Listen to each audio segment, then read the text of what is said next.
마신자에서 빨간 옷을 입은 소녀를 보면 죽는다라는 이야기가 있고 따라오면 죽는다. 근데 시나이 터널을 제가 괴담을 풀었을 때는 사람이 죽는 이야기가 없네. 그래서 좀 결이 다른데 했는데 여기서 불과 멀지 않은 고속도로에서 끊임없는 사고와 죽음이 일어나고 있대요.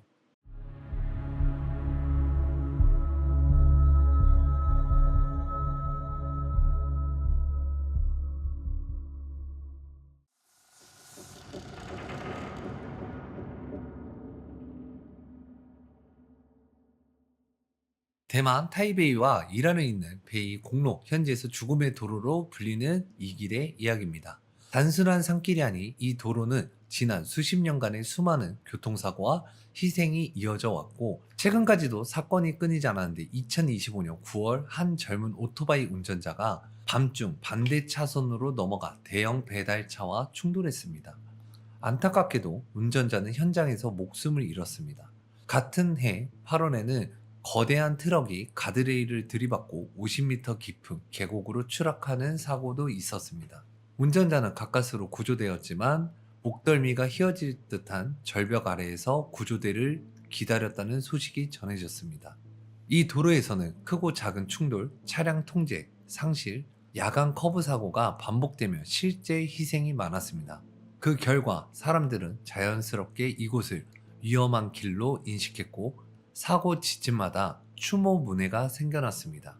현지인들은 작은 비석을 세우고 향을 꽂고 종이돈을 놓으며 기도를 올립니다. 한 노인은 이렇게 말했습니다. 여기서 아이를 잃었어요. 매년 와서 향을 올립니다.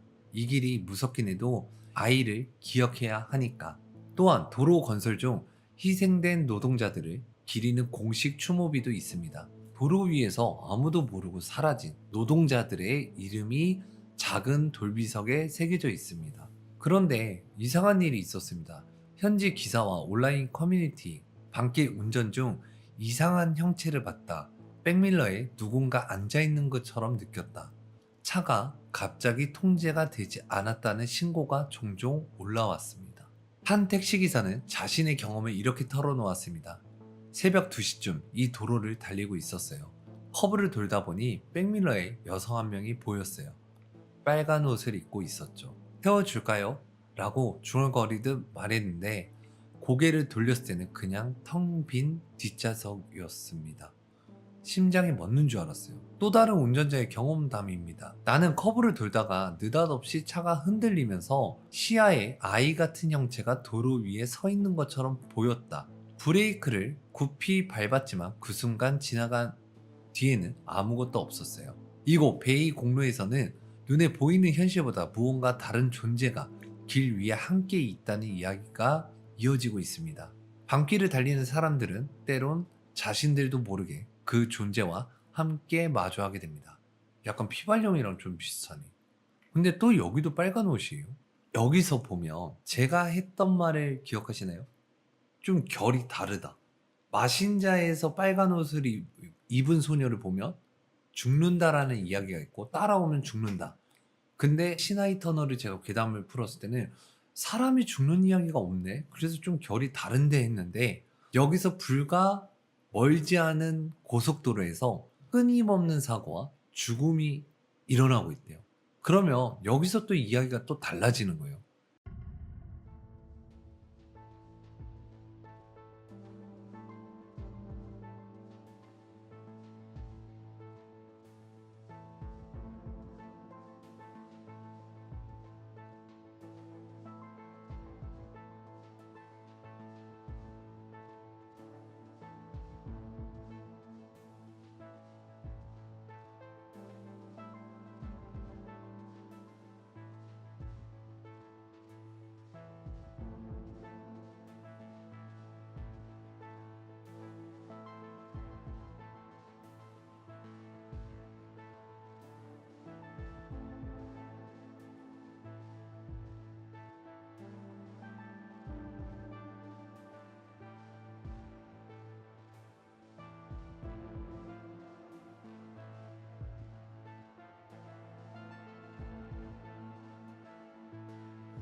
진짜 여기는 대장님이 꼭 가서 좀 알아봐 주셨으면 좋겠는데, 피발령 고개를 넘어가서 사고를 되게 많이 당했다고 하잖아요.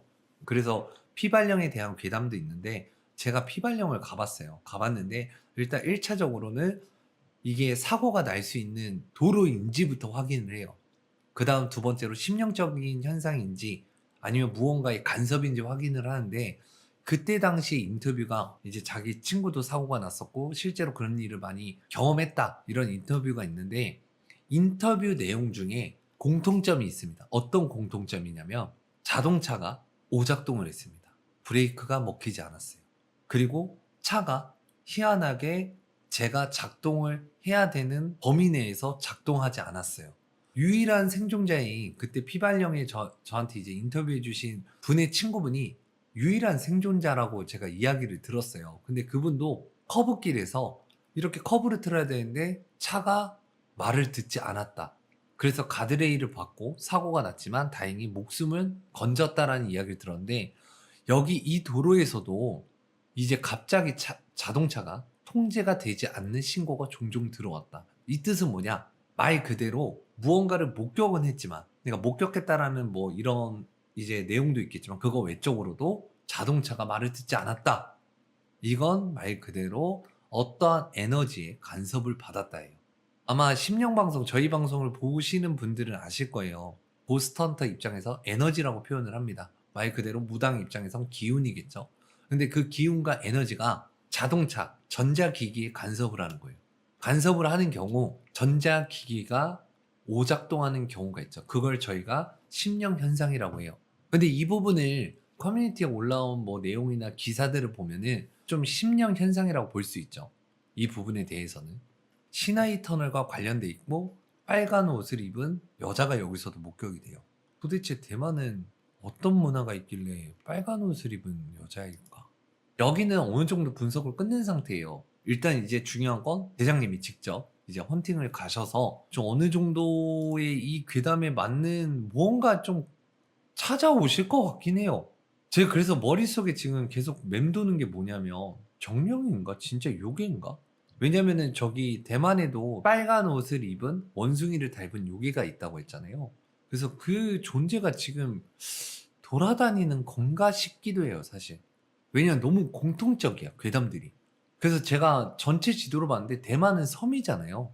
섬이었고 옛날에는 산이었을 거란 말이야. 이 산맥이 포인트 지점을 저희가 한번 따봤어요. 근데 여기가 산이라고 치면은 희한한 건 다 산 외곽이고, 이 도로는요 이어져 있는 도로예요. 마신자, 여기가 시나이 터널일 거고, 이걸 보면은 되게 신기한 게 한 줄로 이어져 있지 않아요?